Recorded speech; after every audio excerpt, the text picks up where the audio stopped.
Hi friends, welcome to என்னுலகம் VCR channel. இந்த வீடியோவில் நாம் சூப்பரான பீட்ரூட் பச்சடி எப்படி பண்ணுறதுன்னு பார்க்கலாம். இது கேரளா அப்புறமா கன்னியாகுமரியிலலாம் கல்யாண வீட்டிலலாம் ரொம்ப ஸ்பெஷல். ஸோ இது எப்படி பண்ணுறதுன்னு பார்க்கலாம் வாங்க. வீடியோக்குள்ளே போகிறதுக்கு முன்னாடி நம்ம சேனலை இது வரைக்கும் சப்ஸ்கிரைப் பண்ணாதவங்க சப்ஸ்கிரைப் பண்ணிக்கோங்க. கூடவே பெல் ஐக்கானையும் கிளிக் பண்ணிக்கோங்க.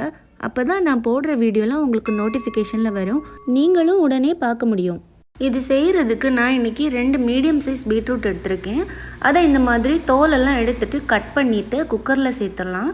சேர்த்துட்டு கொஞ்சமாக தண்ணி விட்டுக்கோங்க, ரொம்ப கொஞ்சமாக விட்டால் போதும்.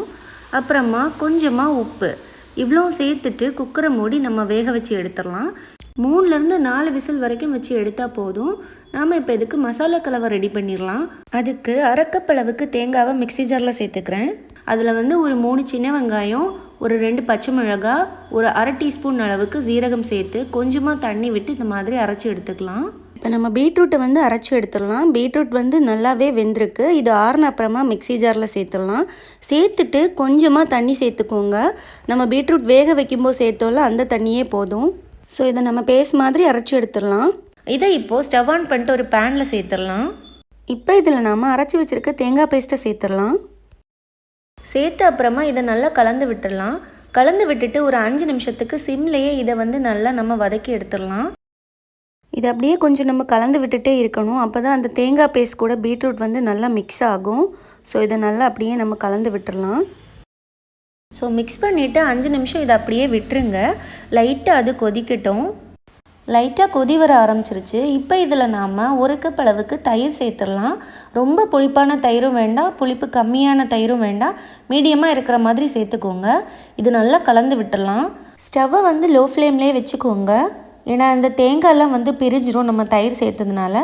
அதனால லோ ஃப்ளேம்லேயே வச்சு தேவையான அளவு உப்பு சேர்த்துட்டு அதை நல்லா மிக்ஸ் பண்ணி எடுத்துடலாம். அதுக்கப்புறமா நம்ம ஸ்டவ் ஆஃப் பண்ணிடலாம். பாருங்கள், தயிர் பீட்ரூட் அப்புறமா தேங்காய் பேஸ்ட் கூட நல்லா மிக்ஸ் ஆகணும். அது வரைக்கும் மட்டும் நம்ம நல்லா கலந்து விட்டால் போதும்.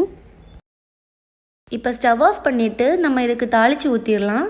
அதுக்கு ஒரு பேனில் 2 டேபிள் ஸ்பூன் அளவுக்கு தேங்காய் எண்ணெய் சேர்த்துக்கோங்க. இதில் 1/4 டீஸ்பூன் அளவுக்கு கடுகு, 1 அல்லது 2 காஞ்ச மிளகாய், கொஞ்சமாக கறிவேப்பிலை, இவ்வளவும் சேர்த்த அப்புறமா இதை நாம் பீட்ரூட்டில் சேர்த்துடலாம். பாருங்கள், இந்த மாதிரி சேர்த்துட்டு இதை நல்லா மிக்ஸ் பண்ணி விட்டுடலாம்.